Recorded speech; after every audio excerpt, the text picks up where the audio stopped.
जय हिंद दोस्तों जैसा कि आप सबको पता होगा, अगर हम एनटीपीसी की वैकेंसी को देखें तो सभी जोन में उसमें बहुत ही कम पोस्ट थे। लेकिन फिर भी अगर आप देखें, बहुत सारे जोन में 3rd डीबी और बहुत सारे जोन में 4th डीबी तक चल रहा है। लेकिन अभी तक ग्रुप डी में कुछ नहीं पता चल पा रहा है कि इसका 2nd डीबी कब तक आएगा, 2nd डीबी में कितने नंबर कम होंगे, 2nd डीबी में कितनी बार नंबर कम करके बच्चों को बुलाया जाएगा। आज की वीडियो में मैं इसी टॉपिक के विषय में आप सबसे बात करने वाला हूं। जो आप सबने सवाल पूछे हैं 2nd डीबी को लेकर के कि 2nd डीबी कब तक आएगा, 2nd डीबी में कितने नंबर कम होंगे, आज के वीडियो में मैं आपके उन्हीं सारे सवालों के जवाब देने वाला हूं। तो मैं उम्मीद करता हूं कि आप सभी लोग इस वीडियो को लास्ट तक ज़रूर देखेंगे। दोस्तों, यदि आपको यह वीडियो अच्छा लगे तो आप इस वीडियो को लाइक कर सकते हैं, अपने दोस्तों के साथ शेयर कर सकते हैं। यदि आप यूपी एग्ज़ाम्स यूट्यूब चैनल पे पहली बार आए हों तो इस चैनल को सब्सक्राइब करना ना भूलें।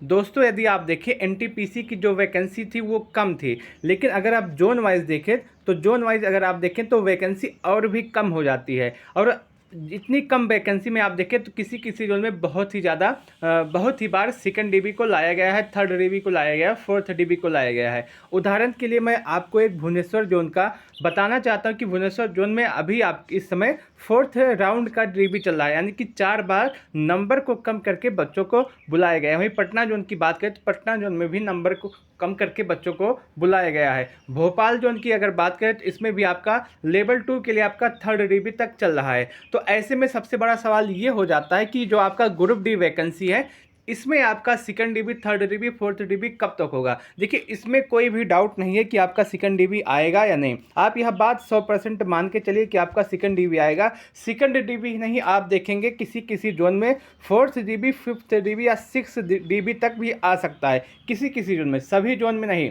जिस जोन में आपकी वैकेंसी ज़्यादा होगी, जिस जोन में बच्चे ज़्यादा बाहर होंगे, जिस जोन में बच्चों ने ज़्यादा छोड़ा होगा, जिस जोन में डीबी के लिए बच्चे नहीं गए होंगे, उस जोन में अगर आप देखेंगे तो 6 डीबी तक आ सकता है, सभी जोन में नहीं। लेकिन जो 2nd डीबी है और 3rd डीबी है, ये आप देखेंगे कि सभी जोन में आने वाला है। ग्रुप डी का जो 2nd डीबी, 3rd डीबी है, ये सभी जोन में आएगा, इसमें कोई भी संदेह नहीं है। लेकिन कुछ जोन ऐसे होंगे जिसमें कई बार बच्चों को बुलाया जाएगा। आप उदाहरण के लिए एनटीपीसी की वैकेंसी देख सकते हैं, जिसमें इतनी कम वैकेंसी थी फिर भी बच्चों को बार बार बुलाया गया। अब बात आता है कि 2nd डीबी क्यों नहीं आ रहा है और 2nd डीबी कब तक आ सकता है। दोस्तों, जैसा कि आप सबको पता होगा, जो अभी एनटीपीसी का पैनल लिस्ट जारी हो रहा है, अब ये पूरी तरह से कंप्लीट नहीं हुआ है। किसी किसी जोन में अगर आप देखें तो 1 पैनल, किसी किसी जोन में 2 पैनल और किसी किसी जोन में अभी तक एक भी पैनल नहीं जारी किया गया है। जब तक सभी जोन का पैनल नहीं आ जाता और उसके साथ साथ जो अभी नियुक्ति पत्र वितरण का कार्य चल रहा है वो समाप्त नहीं हो जाता,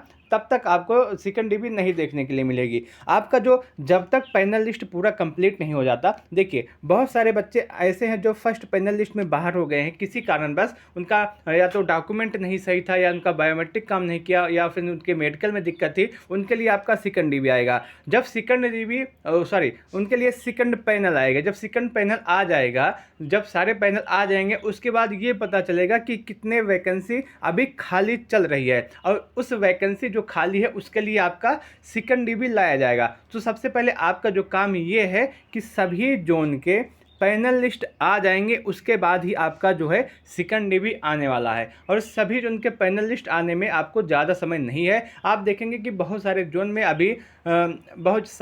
अभी ज्वाइनिंग लेटर का काम चल रहा है, रोजगार मेले के तहत ज्वाइनिंग लेटर देने का काम चल रहा है। अभी सभी जोन उसी में व्यस्त हैं, क्योंकि वो बहुत ही बड़ा कार्यक्रम है। उसको संपन्न कराने के बाद आपके ही काम होगा, उसके बाद 2nd डीबी का ही काम होगा। जब इतनी कम वैकेंसी थी एनटीपीसी में, तो उसमें आपके 4th डीबी चल रहे हैं, तो आपकी ग्रुप डी में देखें बहुत सारी वैकेंसी है। इसमें कोई भी डाउट नहीं है इस बात में कि आपका 2nd डीबी होगा या नहीं होगा। आप यह मान के चले आपका 2nd डीबी होने वाला है। लेकिन जब तक सभी जोन का पैनल लिस्ट नहीं आ जाता है, जब तक पैनल लिस्ट का काम नहीं समाप्त हो जाता है, तब तक आपका 2nd डीबी नहीं होगा। और पैनल का यही काम होता है कि जब पैनल लिस्ट आ जाता है, उसके बाद ये पता चल जाता है कि अभी कितने सीटें खाली हैं और उन सीटों पे बच्चों को कैसे फुलफिल किया जाएगा, बच्चों को कैसे बुलाया जाएगा। तो उसी लिए आपका 2nd डीबी आता है। तो आप इसमें थोड़ा सा धैर्य रखिए। जैसे आपने इतना दिन बर्दाश्त किया है, थोड़ा सा और बर्दाश्त कीजिए, आपका 2nd डीबी आएगा। इसमें कोई भी डाउट, कोई भी संशय, कोई भी सवाल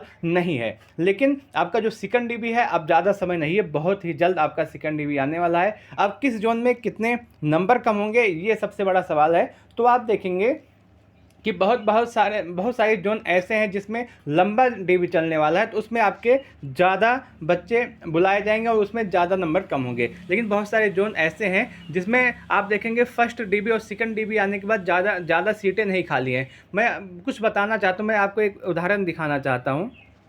अगर आप देखें बिलासपुर जोन में, इसमें फर्स्ट पैनलिस्ट और सेकंड पैनलिस्ट आने के बाद जो सीटें अभी पेंडिंग हैं, जो सीटें अभी खाली हैं, उसकी संख्या 254 है। यानी कि 200 बच्चे अभी इनका सिलेक्शन नहीं हो पाया है।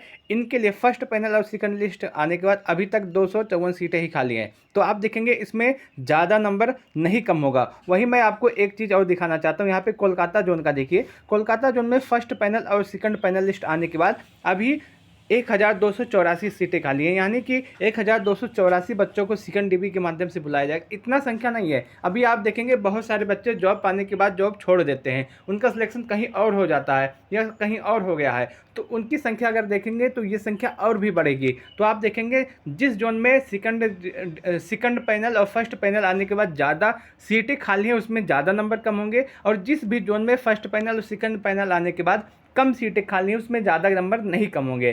तो यही आपका सभी जोन में होने वाला है। अब बात आती है कि आपका थर्ड डीबी या फोर्थ डीबी आएगा या नहीं, या फिर डीबी को कितनी बार कम किया जाएगा। दोस्तों उसके लिए मैं आपको एनटीपीसी का उदाहरण दिखाना चाहता हूं। अगर एनटीपीसी में आप देखें तो बहुत सारे जोन ऐसे हैं जिसमें आपकी थर्ड डीबी फोर्थ डीबी भी चल रही है। उदाहरण के लिए आप भुवनेश्वर जोन को देख सकते हैं। भुवनेश्वर जोन में अगर आप देखें इस समय फोर्थ राउंड की डीबी चल रही है, यानी कि चौथी बार नंबर को कम करके बच्चों को बुलाया गया है। जब एनटीपीसी में इतनी कम वैकेंसी थी और इतने अच्छे पोस्ट थे, उसमें भी आप देखेंगे कि नंबर को कम करके बच्चों को बुलाया गया है। तो आपकी ग्रुप डी में तो बहुत सारी वैकेंसियां हैं और ग्रुप डी में बहुत सारे पोस्ट खाली भी होंगे। तो उसके लिए आपका आराम से कोई भी डाउट इस बात पे नहीं है कि किसी जोन के आपके 6 से 7 बार डीबी लगने वाली है, इसमें कोई भी संदेह नहीं है। और किसी जोन में आप देखेंगे 2 से 3 बार ही डीबी लगेगी। लेकिन आपकी सेकंड डीबी थर्ड डीबी आपकी प्रत्येक जोन में आएगी, इसमें भी कोई सवाल कोई डाउट नहीं है। मैं उम्मीद करता हूं कि आपको यह जानकारी अच्छी लगी होगी। दोस्तों यदि आपको यह वीडियो अच्छा लगा हो तो आप इस वीडियो को लाइक कर सकते हैं, अपने दोस्तों के साथ शेयर कर सकते हैं। अगर आपके मन में कोई डाउट हो, कोई सवाल हो सेकंड डीबी से लेकर के या और किसी बात से, ग्रुप डी के किसी भी कोई भी सवाल हो तो आप कमेंट सेक्शन से पूछ सकते हैं। मैं आपके प्रत्येक कमेंट का जवाब अवश्य दूंगा। मैं उम्मीद करता हूं कि आपको यह जानकारी, यह वीडियो अच्छा लगा होगा। दोस्तों यदि आपको यह वीडियो अच्छा लगा हो तो आप इस वीडियो को लाइक कर सकते हैं, अपने दोस्तों के साथ शेयर कर सकते हैं। यदि आप यूपी एग्ज़ाम से यूट्यूब चैनल पे पहली बार आए हों तो इस चैनल को सब्सक्राइब करना ना भूलें। वीडियो को लास्ट तक देखने के लिए आपका बहुत बहुत धन्यवाद।